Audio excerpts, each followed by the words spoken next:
trying to do that real estate investment, buy that commercial property, or invest in that land can be stressful sometimes. Of course, many people here in Ghana have terrible experiences to share in this regard in trying to acquire a property or the other. However, the good news is here is where I come in as your real estate counselor here on the Real Estate Show. Now, the show would help you or connect you to industry players that matter in the real estate sector in Ghana and even beyond. The show is proudly brought to you by Gold Key Properties. Gold Key Properties, they remain the leaders in the development of quality residential, commercial, and mixed-use spaces all over Accra. So if you're an investor, you're looking for that real estate company that you can do business with, Gold Key Properties is a company that I recommend for you. The Real Estate Show is also supported by Gassam. Gassam, the nation builder. Let's get in there. I'll introduce him and the show will begin proper. My name is Sophia Fosua. Come with me.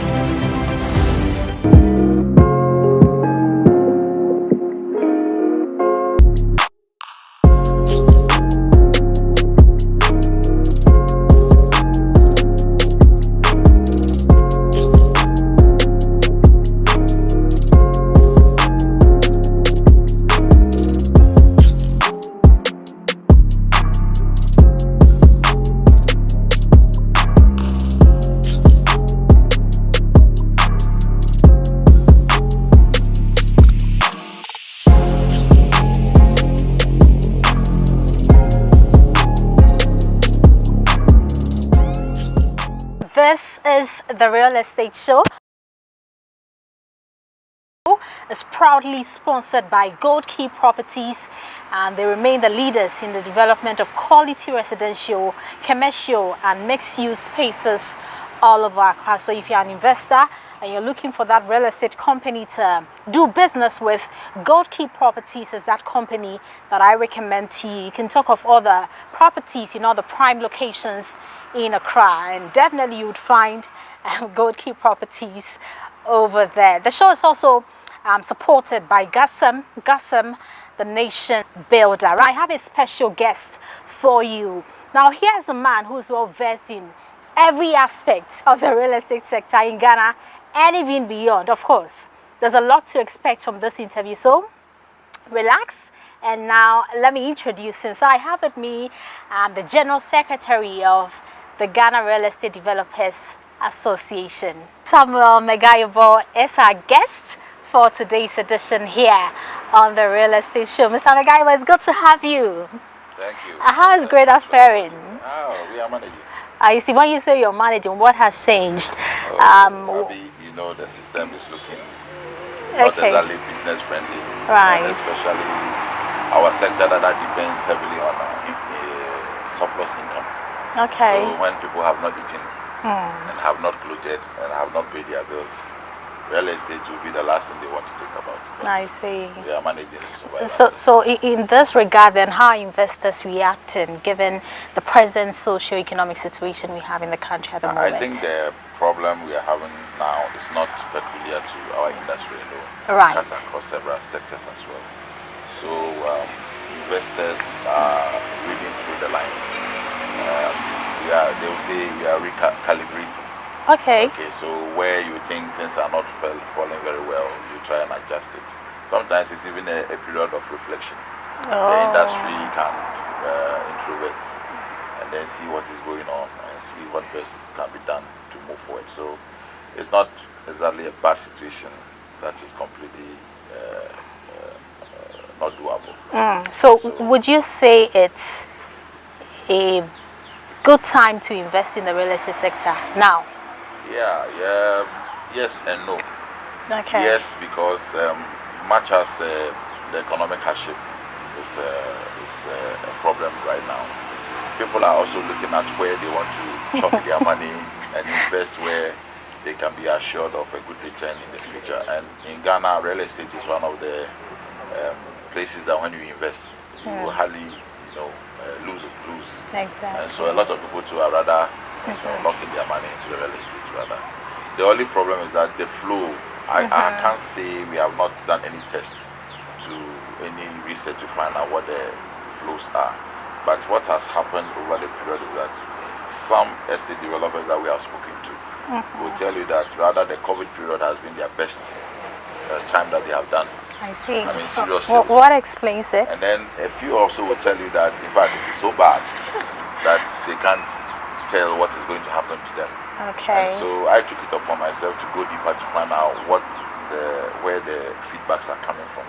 And it will interest you to know that most Ghanaians that are living in the diaspora are those that are causing their change, and that a lot of them are beginning to think about home. Right. Several people have left the shores, and 20 years and beyond, they did not even think about coming home. But COVID has suddenly brought that awakeness to them, and they think like, oh, I think I have to start packing home, or I have to start planning going home. And so there was a huge surge of inquiries into properties in Ghana. I can't put a figure as to what actually translated to sales, but it goes to tell you that the interest has gone up. This is not to say that the sales were locally generated. It seems it is most of the Ghanaians that are living outside that were causing that market upsurge. I see. Yeah. So I see. it's 50-50. Right. Now, one challenge in acquiring property or even land in Ghana now has to do with a land litigation system. Now, for people who are in the diaspora and want to invest in the country, in Ghana's real estate sector, what has changed? We know we do have a new land act. What has changed, and how far has this land act gone to improve the situation so far as land litigation is concerned? Well, in our business, you realize that land is a primary commodity. If you don't have land, there's no real estate. And so land is very fundamental. Right. What we do, and anything that happens in that space, we are very much concerned. Our land tenure system in general hasn't been the best if you compare it to what happens to other jurisdictions. It hasn't been the best, and we are struggling over the period to try and fix it. Right. And so there has been some interventions that started with the World Bank. There may be several before, but the one that I remember very well is the one that is from the World Bank that they call Lab 1, and then we had Lab 2. Lab simply means Land Administration Project, and the idea was to streamline our land registration system, to try and perfect it, and then tidy up all the loose ends to see how best we can get this land registration perfectly done, so that it is one of the means by which investors will have confidence in investing into the sector. And this attempt has been ongoing. It has gotten some results, but not to our expectation. Right. And then Lab 2 came in to continue from where Lab 1 started. I think the Lab 2 is also over. But as you may know it, if you go to register your land, you realize that it's not exactly smooth, but several attempts are being made. In fact, we've had a series of stakeholder engagement to try and reduce the time period within which you process your land. And some effort is being done, but sometimes the human beings that are put there to run the system sometimes are difficult to deal with. But I think it is time for the authorities that be to crack the whip and get people to be in line to do what they are expected to do to bring that needed change. I mean, there was a time I traveled to Dubai. This was about 12 years ago or so. Right. And 12 years ago, Dubai can transfer titles in 48 hours. 48 hours. 48 How hours. long does it take to do that in Ghana? At the moment? At the moment, I'll tell you it's unlimited, because there's the time frame is not cut. It's not. I mean, some people can just delay you. I mean, the process, I can't put the figure. I can tell you that sometime I did the processing, it took me 6 months. Okay. Another time I did it took me over a year. That's even after But you've done your registration yes, and just I want to mean, get a title. I'm processing a document right now in Tema. Okay. I started about a year ago. But as I speak to you now, we haven't gotten anywhere with it, and so I cannot put a timeline on it right now. And ideally, from the system that we have in place, ideally, about 6 months there, about 3 months there, about should have been able to take care of it. Okay. With the system we have. That's for a title. Yeah, for the title. Okay. How about the registration? I'm putting all together. Agree. Now, there are some people who feel it's a lot safer to buy properties from members of the Ghana Real Estate Agents Association, Developers Association. Now, there are also some other people who are in the real estate business selling land, and they are not registered with GRIDA. And you would realize for the most part of it, these are the people that you end up getting land litigation issues with when you buy properties from them. Does your mandate extend to even people who are still not your members? Because we are talking real estate. Okay, I would say, as the acronym says, GRIDA. GRIDA means Ghana Real Estate Developers Association. So I'll give you a bit background to how we came about. Right. Then you understand what we do. So before 1988, there was not a single company in Ghana that can call itself a real estate development company. So I can put it on record that GRIDA gave birth to private participation and private real estate companies in Ghana. Right. It was then state housing and TDC, or the state apparatus that were supplying housing for the people. And you also remember that in our housing, residential housing in particular, most of us build houses on our own. And so it is most recent that we have companies that have been formed that do the business of building houses and selling. And so in 1988, the head of state then, that's former President Rawlings, who was then the head of state, and through the structural adjustment program that is called SAP 1, SAP 2, it was one of the prescriptions from the World Bank that government should extricate itself from direct supply of housing and give way to the private sector to take over, and then government should rather facilitate them. So about 14 companies in Ghana then were put together by our, unfortunately, belated Dr. Togbo Mensah, our first president, who passed away not too long ago. Put all this together and then started the association. So there were only 14 members, and they were not developers, as I said. Nobody was a developer. They were just contractors who were building houses here and there, that he put them together. And then we began with some help from the World Bank and some other stakeholders, started going into the development of housing, and we gave birth to something like Tishinungwa Estate, Tema Community 20, 21, and then a few other areas. And then even, we know where Westers Mall is. Yes. Dunkona. Okay. Dunkona. And then Thailand stretch all the way to Botiano. It was owned by GRIDA, but we couldn't, we didn't have the financial muscle. So we went into partnership with SNITS. And SNITS came in to actually buy them, bought the land, put in the infrastructure, road, the services and all that. And we were supposed to have some serious, huge affordable housing in that area. But several issues came up. I think that one can be discussed later. I don't want to put it here. And now we have Western Small there and all those scattered development that are ongoing. So what happened was that it's a voluntary association. It wasn't established by law.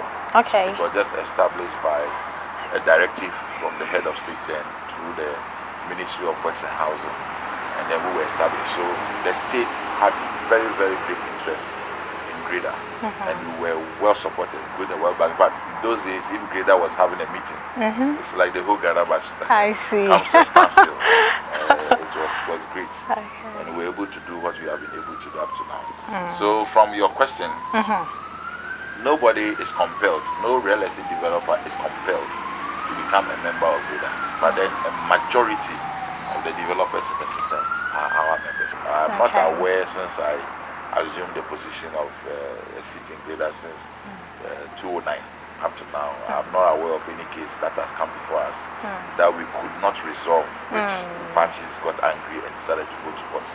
At least we'll be able to address as many problems as possible. Some are still in the pipeline. I keep getting calls from some members who are also complaining that they have not been properly treated by one person or another. Now, the system is full of charlatans, especially when it comes to land. You'll be hearing several adverts talking about land sale land here sales, and there. and the funny one is that they add service plots. I think they just don't understand what a service plot What is. constitutes a service So plot? when you say service, we have fully service plots and maybe Okay. semi-service plots. Right. And then we have bare lands. So a bare land would normally be land that maybe they've just demarcated where each plot is. And then people buy and then they start building. Sometimes they even struggle to send blocks and sand To onto their those plots. sites and those kind of things. That is Okay. a bare land. mostly. Okay. Now we have the semi-service plots where the developer will try and put in the road network, not necessarily tar the road, Okay. but to put in a surface dressing kind of road network, identify each plot, put in all the arrangements, depending on the size of the land, you may have to make provision for commercial areas and all those things. They put in all these places so it is manageable, but not with and then sometimes they may bring some electricity, they can bring some water As but well. not to have it with all the tarred roads like you go to some of our members like the Reggie Manuels and the Deaf Dracos Lakeside where you see those beautiful service plots. Then when we say fully service plots, that is where they have put in roads. Most of the time they have underground drainage systems, and then they have proper electricity networking. These days some of them even add internet, cyber cables that are thrown in there. And well demarcated. Some even go to the extent of putting in some walls. We call them dwarf walls. Just very short walls to clearly, demarcate whose plot and all that. That's service land. That's a fully service land. Okay. Not what people and the kind of prices they call for some of those land that people rush to go and buy. Then after they've taken the money from them, they start crying that they've shortchanged their.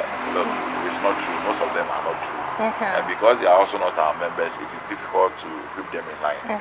But I think with the Real Estate Agency Act that has been passed now since 2020, and the Governing Council, well constituted, fortunately, I am a member representing the real estate sector on the Governing Council. We have started talking. We are not fully established as the constitution of the council has been done. But we are still putting our administration in order, trying to get an office, and then if we set up our full operation, it will bring some serious sanity into the real estate sector, and especially this our estate agent, because that law was actually meant developed for managing the practice of brokerage and agencies. And apart from those who claim to have lands or have properties and they are selling cheating the public and duping public, they have their cohorts who are claiming to be brokers and agents who are also operating in the system, no license, and so all sorts of charlatans. What are we going to see happen to those people? Yeah, what is happening is that the law is saying that anybody who is practicing real estate agency or brokerage must be licensed. Right. And the licensing is just not walking to an office and picking a form. You have to go to school. Okay. You need to go through some training. Where? There are short courses. These are some of the modalities that we are yet to come out with. Right. We may partner with some existing training institutions already. We already have universities that are running. We have technical universities that are running. We can partner with them to start with, since they have the infrastructure, and just get the professionals who understand. So a typical broker must be able to understand the laws. Okay. What land documents are about. He's not going to study law, but he's going to understand the rudiments of real estate transaction, to understand what this document that we call indenture, assignments, conveyance, all these titles. A lot of people are just bundling them around and don't even understand what they mean, and so they carry on everything. People are buying properties, they don't even understand what is leasehold, and so they are in a hurry to pay so cheaply for some properties that perhaps has only 10 years or 15 years for the lease to expire. They don't know, so they go and buy and think that the moment you have paid for the property, it is yours forever. It's not like that. And you need people who understand to educate members. And then one of the areas that it is good you deal with a real estate developer is that normally I keep advising people that if you are going to buy a property, it is just like having a litigation with somebody, Okay. you need to consult a lawyer Right. who will give you a legal opinion about your case, and then you prepare, and then you may go to court. You can also engage the service of an engineer Okay. who can help you choose and identify properties that have structural integrity, so that if you invest in it, you can be sure that it will last over a period. Most of us don't do that. We We don't think do that. we know it all, Okay. and then we just start walking about and start choosing and pointing properties all over the place, buying them only to realize that the properties have not lived their expected lifespan. So you must consult. So what happens with some of the real estate developers who are greater members is that their marketing departments have been structured in such a way that they don't just sell, Okay. but they offer some kind of technical support and advice. They can even advise you on what to invest in, Right. because you may go to their places without knowing exactly what you want. Maybe all you have in mind is, I want to buy a 2-bedroom house. You cannot just buy anything anywhere and think that you own a property. Location That is is why very location critical. matters. So these developers can help you to appreciate what happens in the market, the terrain. Those who have options may offer you their options. In fact, some of them can even refer you to their colleague developers. So for example, if they speak to you and they profile you, they engage you, and then you speak out, you tell them what you want and all, and they don't have what your taste is looking for, or your purchasing power and all that, some of them don't mind sharing introduction and recommending you to their colleague who has something similar or That something close suits to what you want. So we don't just sell, but at least we offer property counseling as well to will-be property owners. And I think it is important that people understand that and patronize greater member properties. And as I said, the number one trump card is where you have an avenue to seek redress. Right. Just in case you think that you have not been fairly treated by any of our members, you can always call on us.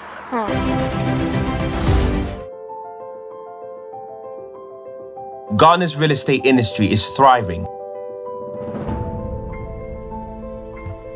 a reflection of the growth the nation as a whole is experiencing.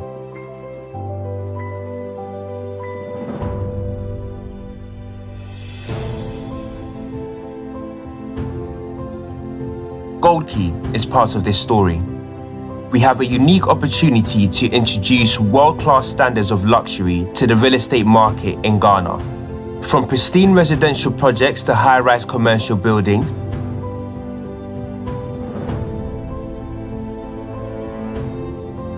Gold Key is changing across landscape. The past decade has seen an amazing journey as we have the structures in place to engineer an even more glorious future.